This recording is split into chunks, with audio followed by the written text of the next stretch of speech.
कक्षा 12वीं के विद्यार्थियों को जीव विज्ञान सब्जेक्ट से आईएमपी प्रश्न बता देता हूं। तो चलो शुरू करते हैं अध्याय 1 को। अध्याय 1 में क्या दिया है? जीवों में जनन दिया हुआ है। ठीक है, जीवों में जनन। इस अध्याय से आपको प्रश्न देखने को मिलेगा 1 नंबर, 2 नंबर, 3 नंबर और 5 नंबर के प्रश्न इस अध्याय से आपको देखने को मिलेगा। तो कौन कौन से प्रश्न जो आपको देखने को मिल सकता है, इंपॉर्टेंट है, उसके बारे में जानकारी मैं यहाँ से आपको दे देता हूँ। ठीक है, तो चलो शुरू करते हैं। तो पहला प्रश्न देखो, प्रजनन एक महत्वपूर्ण अजैविक प्रक्रिया है जो आवश्यक है, क्यों? तो उत्तर क्या लिखोगे? उत्तर लिखोगे किसी प्रजाति की निरंतरता बनाए रखने के लिए प्रजनन क्यों है? आवश्यक है। बस यही इसका उत्तर है और कुछ नहीं लिखना है। दूसरा प्रश्न, फल भित्ति का क्या कार्य है? तो उत्तर लिखो फलों की सुरक्षा प्रदान करना ही फल भित्ति का कार्य है। तीसरा प्रश्न, ऐसा क्यों होता है कि हाल ही में जन्मा बच्चा तत्काल जनन नहीं कर सकता? तो उत्तर क्या लिखना है? उत्तर में लिखना है हाल ही में जन्मा बच्चा जनन के लिए परिपक्व नहीं होता है, पहले वृद्धि करता है, फिर उसे परिपक्व की आवश्यकता होती है, मतलब परिपक्वता की आवश्यकता होती है। ठीक है, क्लोनिंग किसे कहते हैं? क्लोनिंग किसे कहते हैं? तो क्लोनिंग का अर्थ होगा वर्धी प्रजनन के अंतर्गत कोशिकाओं का गुणन क्रिया को क्लोनिंग कहते हैं। जैसे कि आम के कई वैरायटी होते हैं, तो क्लोनिंग करके क्या किया जाता है, उसमें उसी किस्म का या फिर अदर किस्म के आम की वृद्धि किया जाता है ना, तो ये क्लोनिंग होता है। नेक्स्ट है, स्त्री में एक बार में कितने अंडे निर्मुक्त होते हैं? तो एक अंडा एक बार में निर्मुक्त होता है। छठवा, फूलों का कौन सा भाग प्रायः फल का रूप लेता है? तो अंडाशय लेना है ना, आंसर में क्या लेना है? अंडाशय। मानव मादा जनन तंत्र के विभिन्न भागों के नाम लिखिए। तो उत्तर में लिखना है एक जोड़ी अंडाशय, एक जोड़ी फैलोपियन नलिकाएं और गर्भाशय तथा योनि मार्ग। ये क्या है? इसका आंसर है। इसके बाद 8वां प्रश्न देखो, मानव नर जनन तंत्र के विभिन्न भागों के नाम लिखिए। तो उत्तर क्या क्या लिखना है? उत्तर में लिखना है एक जोड़ी वृषक, एक जोड़ी एपीडी डीमीसेस, ठीक है, डीमीस, एक जोड़ी शुक्र वाहिकाएं, स्खलन वाहिनी, मूत्र मार्ग, श्वसन तथा सहायक ग्रंथियां। इसका उत्तर रहेगा। इसके बाद नेक्स्ट देखो, कलिका उत्पादन द्वारा जनन किस जीव में होता है? तो एक है ईस्ट और दूसरा है हाइड्रा। 10वां प्रश्न, निम्न में कौन सा प्राणी उभयलिंगी है? केचुआ है कि अमीबा है कि जोक है कि मनुष्य है? तो यहाँ पे केचुआ और जोक उत्तर में आएगा। ठीक है, आगे देखते हैं। इसके बाद देखो लघुत्तरी प्रश्न। लघुत्तरी प्रश्न में देखो अलैंगिक जनन के 3 लाभ लिखे। ये 2-2 नंबर के प्रश्न रहेंगे ना। तो कितने लाभ है? 3 लाभ है ना। तो 3 लाभ में देखते हैं। पहला है, इस जनन के द्वारा जनक बहुत सी संतानों को जन्म दे सकता है। दूसरा, इनमें केवल असूत्री या समसूत्री विभाजन ही संभव है। तीसरा, यह जीवों को दूर तक फैलने में मदद करता है। आगे प्रश्न देखो, नेक्स्ट प्रश्न, नारियल का वृक्ष उभयलिंगी या उभयलिंगाश्री होता है जबकि खजूर का वृक्ष एक लिंगाश्री होता है, इन्हें ऐसा क्यों कहा जाता है? ठीक है, तो देखो उत्तर में क्या लिखना है? नारियल का वृक्ष उभयलिंगाश्री होता है, इसमें एक ही पादप में नर तथा मादा जनन संरचनाएं पाई जाती है। खजूर एक लिंगाश्रीय वृक्ष है जिसमें नर तथा मादा जनन अंग अलग अलग वृक्षों पर पाए जाते हैं। क्लोन किसे कहते हैं? तो उत्तर क्या लिखोगे? एक ही जनन से उत्पन्न तथा अकारिकी व अनुवांशिकी रूप में से समान जीव क्लोन कहलाते हैं। इसके बाद है, प्रकंद द्वारा वर्धी प्रजनन किन पौधों में होता है? तो एक है अदरक और एक है हल्दी। प्रकंद का मतलब है जो जमीन के अंदर पाया जाता है ना, तो जमीन के अंदर ही ये फैलता है। तो जैसे कि अदरक है और हल्दी है। इसके अलावा और भी है, बहुत सारे पौधे हैं जो प्रकंद होते हैं, जैसे कि आलू भी है, वो भी फैलता है।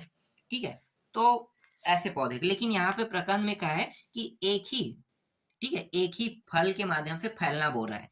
तो अदरक और हल्दी फैलता है। लहसुन भी ले सकते हो, प्रकंद है, क्योंकि एक ही फल में बहुत सारे फल आते हैं, मतलब नीचे में फल नहीं कहोगे उसे, उसे प्रकंद कहोगे। इसके बाद पांचवा देखो, उभय लिंगाश्री पादपों के दो उदाहरण लिखिए। तो उत्तर में क्या लिखना है, कुकुरबिटा एवं नारियल उभय लिंगाश्री के उदाहरण है।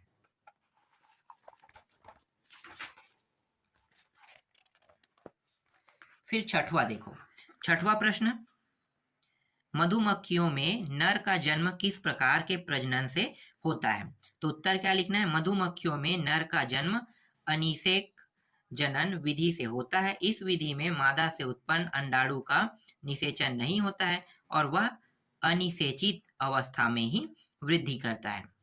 नेक्स्ट प्रश्न है, जीवों के लिए जनन क्यों अनिवार्य है। तो उत्तर देखो, जीवों के लिए जनन अनिवार्य है क्योंकि जनन के द्वारा ही जीवों की निरंतरता बनी रहती है।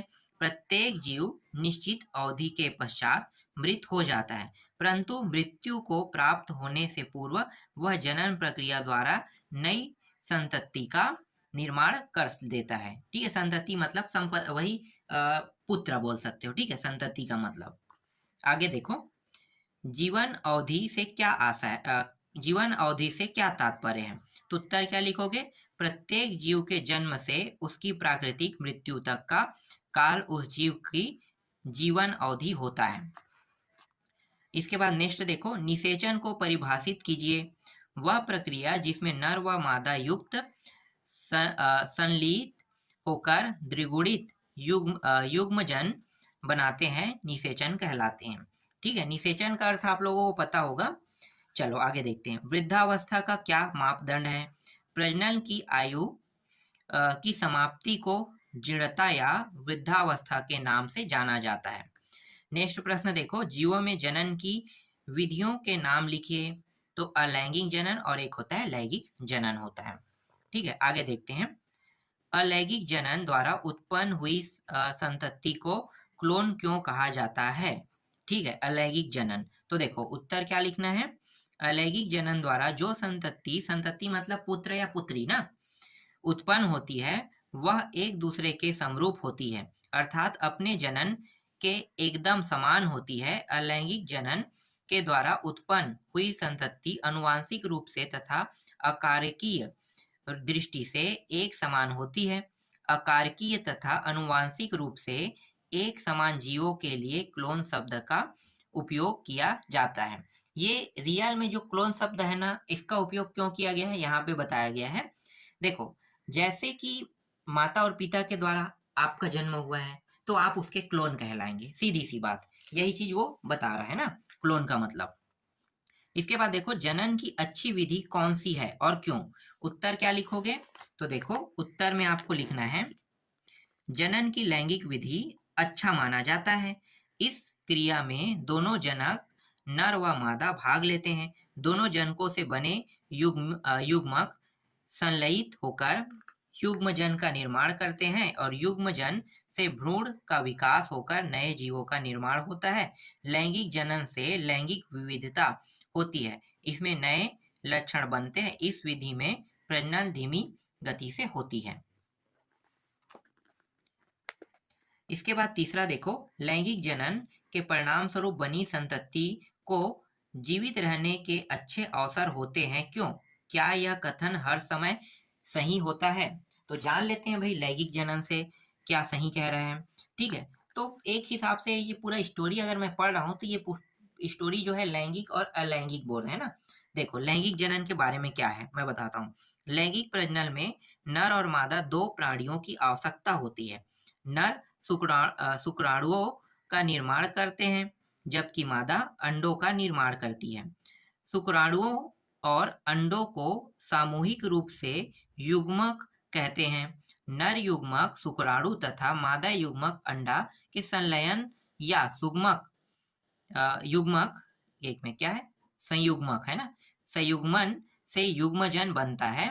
युग्मकों के संलयन से नए जीव का विकास शुरू होता है।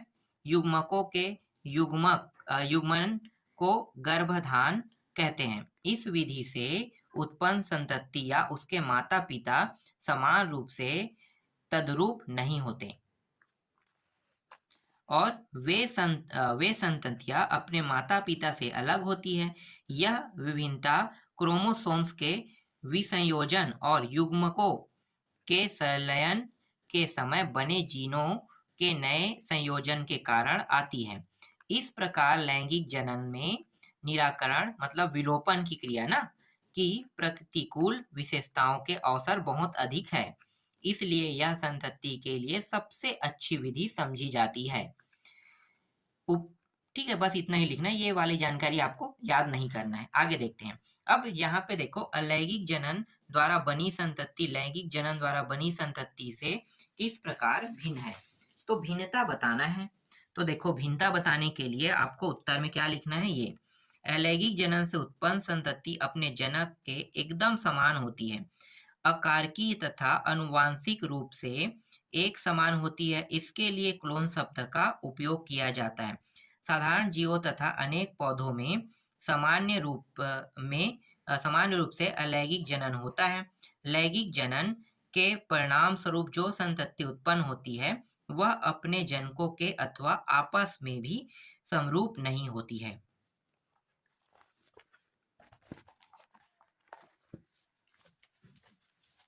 नेक्स्ट प्रश्न देखो, अगला प्रश्न है, अलैंगिक और लैंगिक जनन के मध्य अंतर स्पष्ट कीजिए।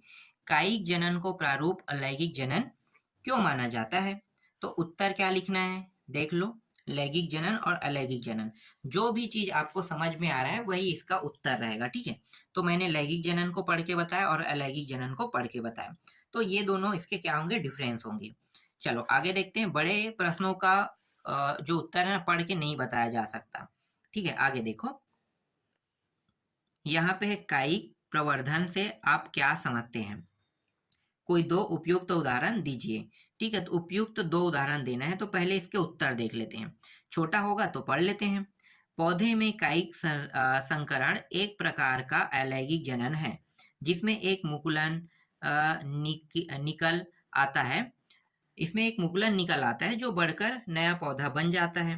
प्राकृतिक विधियों से कायिक प्रवर्धन जड़ों, स्तंभ अथवा पत्तियों से हो सकता है। कृत्रिम विधियों द्वारा कायिक संकरण की विधियों में आते हैं, जैसे कि यहाँ पे रोपण है, दाब है, कलम है, लगाया अथवा ऊतक संवर्धन। उदाहरण के रूप में आलू को उसकी आंखों द्वारा तथा अदरक को उसके प्रकंद द्वारा उत्पन्न किया जाता है। इन पौधों के स्वस्थ तनों से गांठों को लेकर उगाया जाता है। अनुकूलन परिस्थितियों में वे गांठें जड़ उत्पन्न करती है और फिर नया पौधा विकसित होने लगता है। ये इसका उत्तर है। तो यहाँ पे दोनों के बारे में जानकारी दिया गया है, जैसे कि कायिक संकरण, ठीक है, एक है आलू और एक है अदरक। आलू और अदरक के बारे में क्या बताया कि आलू को आंखों से ना, तो ये जो आलू है, जैसे देखो यहाँ पे छोटे छोटे छिद्र दिखाई दे रहे हैं, मतलब ये क्या है, इनकी आंख है। तो आंख से ही आलू का निर्माण होता है, मतलब आलू जो है आंख के माध्यम से आलू का निर्माण हुआ है, मतलब आलू बनता है, ठीक है, आलू फलता है। इसी तरह से अदरक देखो, अदरक क्या है, तो अदरक जो है गांठों से बनता है। जैसे कि यहाँ पे गांठ है, जहां जहां पे गांठ रहेगा वहीं से अदरक, बहुत सारे अदरक निकलना शुरू हो जाएगा, ठीक है। तो गांठों के द्वारा बनता है, तो यहाँ पे बताया गया इस चित्र में। चलो नेक्स्ट प्रश्न देखते हैं। इसके बाद अंतिम प्रश्न है, और एक चीज और बता देता हूँ, ये अध्याय मैं पढ़ाना तो नहीं चाहता था लेकिन बता दिया हूँ, इसलिए तो मैं आपको बता देता हूँ कि यहाँ से संभावना मुश्किल है एक भी प्रश्न आपको देखने को मिलना, ठीक है। मुश्किल से आपको ना इस अध्याय से एक प्रश्न देखने को मिल जाए, ये बहुत बड़ी बात है। तो कहना यही चाहूंगा कि अगर आप छोड़ना चाहो तो इस अध्याय को छोड़ सकते हो, लेकिन पैटर्न जो है चेंज हो गया, इसलिए मुझे इसे पढ़ाना पड़ गया, वरना मैं क्लियर था कि यहाँ से कोई प्रश्न नहीं आएगा, ठीक है। 100% क्लियर हूँ कि ना तो 1 नंबर के प्रश्न आएगा, ना 2, ना 3, ना 4, ना 5, कोई भी प्रश्न यहाँ से देखने को शायद ही मिलेगा। लेकिन पैटर्न चेंज हुआ है, इसलिए मैं कुछ नहीं कर सकता कि बोर्ड वाले जो है ना अचानक पैटर्न चेंज करने के बाद हमने तो कहा था ये भी पढ़ने के लिए, तो इस तरह कुछ नौटंकी करके आपको पढ़ने के लिए बोल सकता है, इसलिए मुझे ये अध्याय देना पड़ गया, ठीक है। चलो आगे देखते हैं। निम्नलिखित की व्याख्या करें। किशोर चरण, प्रजनन चरण और जीर्णता चरण या जीर्णावस्था। ठीक है, तो किशोर चरण के बारे में देखो यहाँ पे उत्तर है, प्रजनक चरण के बारे में है, जीर्णता चरण या जीर्णावस्था के बारे में उत्तर लगा हुआ है। ठीक है, तो बस आपको क्या करना है, एक बार पढ़ लेना है। अगर अपना मत अच्छा लगे तो जो मैं कह रहा हूँ उसके हिसाब से ही आपको तैयारी करना है।